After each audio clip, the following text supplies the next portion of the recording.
So we're gonna have a look at whammy bar harmonics. And in the solo I just played for you, the very first note is one of those harmonics. Now I'm gonna make a little guitar switch, because even though you can do these harmonics on any guitar, I find the easiest way is to do them on a high gain shred guitar. So today I have the honor to play on such a guitar. You with me? You with me? Okay. It's an Ibanez! Woohoo! And it's an RG model, and it has those high output pickups, which will allow us to do some really horsey kind of stuff. Okay? So, when playing, artificial harmonics with the whammy bar, it's really important to realize that I just cut my hair. Yeah, that's right, I just cut my hair. You probably noticed that by now, but to me, there's a huge difference between having hair like that, which everyone is speaking about, and having just a tiny little haircut, which I have now. And you will see the comparison is not very far away from our whammy harmonics, because when playing harmonics, the distance between the different whammy harmonics notes is actually very small. Let me illustrate this.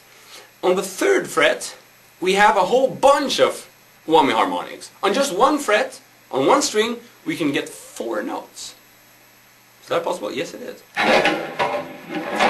Let me try to illustrate this. Okay, note number 1. Note number 2. Note number 3. Oh, note number 4. Oh man, that's killing. 4 notes. 1 fret, okay? So that's what we're gonna examine today. And then of course, I'll make some shortcuts. Who cares?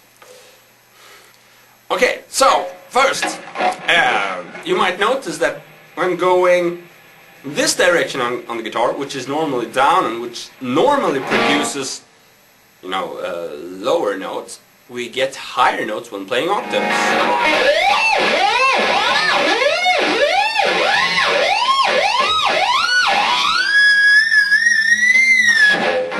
Okay, so in order to get started with this, we're gonna pick the 12th fret, and we're gonna play on the G string. That's really important. The G string is the easiest string to produce these kind of harmonics on, so make sure you start with the G string. So we're gonna start with the G string on the 12th fret, and it really doesn't matter on the 12th fret where you hit on the, because anywhere close to the 12th fret you will find an harmonic. Now that's, as far as I'm concerned, the only place on the guitar where it's like that, so it's a good place to get started. So, I'd like to try to describe this motion, left-hand motion, which produces the high notes. And I would like to describe it as a whipping motion. I'm whipping with the finger. So what I mean by that is not a whip where the string touches the fretboard. That's important. You don't want to do this. You just want to really hard whip, and as soon as you've touched the string, you go back again. So, like that. That's how it's supposed to sound. Now if it sounds like this,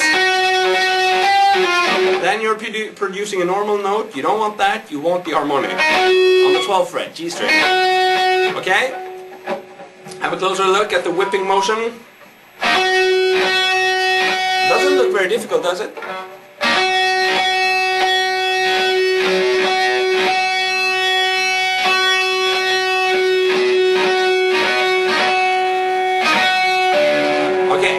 Now, it doesn't sound very cool either, does it? By just whipping it like that, we don't get a very cool sound out of it. However, if we first press the bar like this, and then whip it, whoa, we're rolling, okay? So that's gonna be our approach. Now, for you to get started with this, make sure you're doing the whip right, okay? Rewind the tape, and make sure you get it. Now, another thing which I do is I try to have my, this part of the middle finger touching the lower side of the fretboard, so that I'm constantly, you know, kind of the same distance.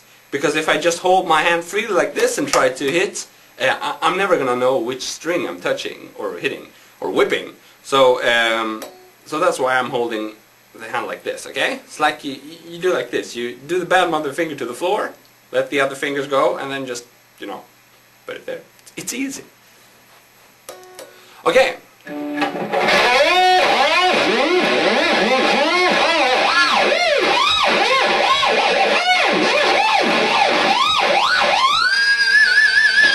Now, step number 2, once you manage to do it at the 12th fret, is to go to the 7th fret.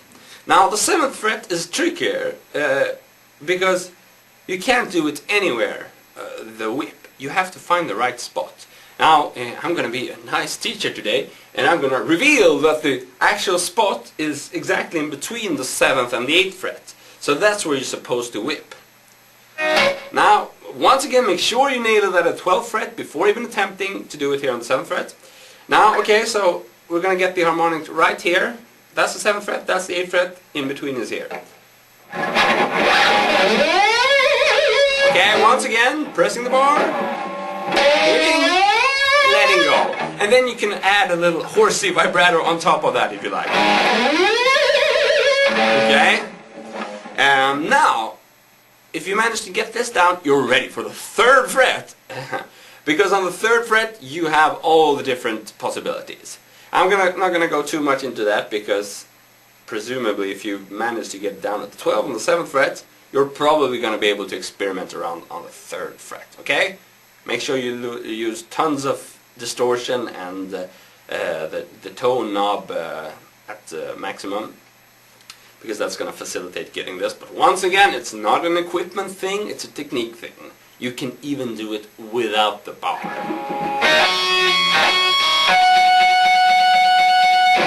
Doesn't sound very good, but you can, okay? So, I said it before, and I'll say it again. The point with our little series here is not only to make weird noises and shreddy sounds, and shreddy speedy runs, but it's also to make some music. So how can we make some music with this weird technique? Well, one could just try to include it in a riff, like this.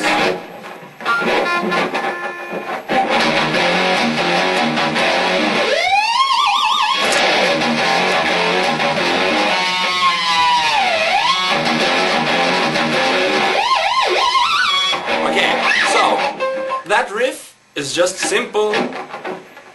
Oh, oh, 2, 3, oh, 2, 3, oh, oh, 2, 3, and whip! Okay, now you probably also noticed that you gotta do those funny faces. You just can't do this thing without the funny faces. You're gonna realize that pretty soon.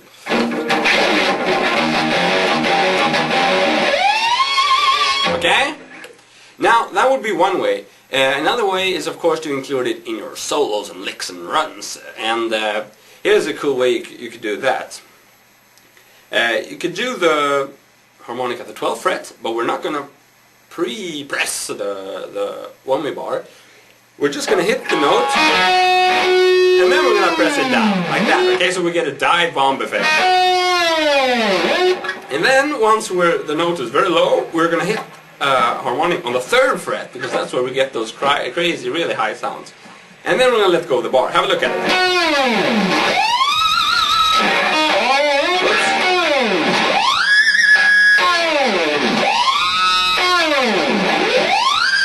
Okay, slowly.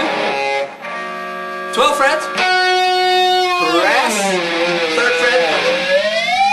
Deep press. Okay? Now, if you get that down, I promise you, your bandmates are gonna worship you like a holy horse. Because this kind of technique is actually very good to use if nobody hears you when you're soloing, okay? Because it's such a high frequency sound, it's gonna cut through anything. So, have a go at this, and I once again hope this has been a joyful learning experience for you, and trust me, we will soon meet again here at our Shred Masterclass series at ultimateguitar.com. See you soon! Cheers!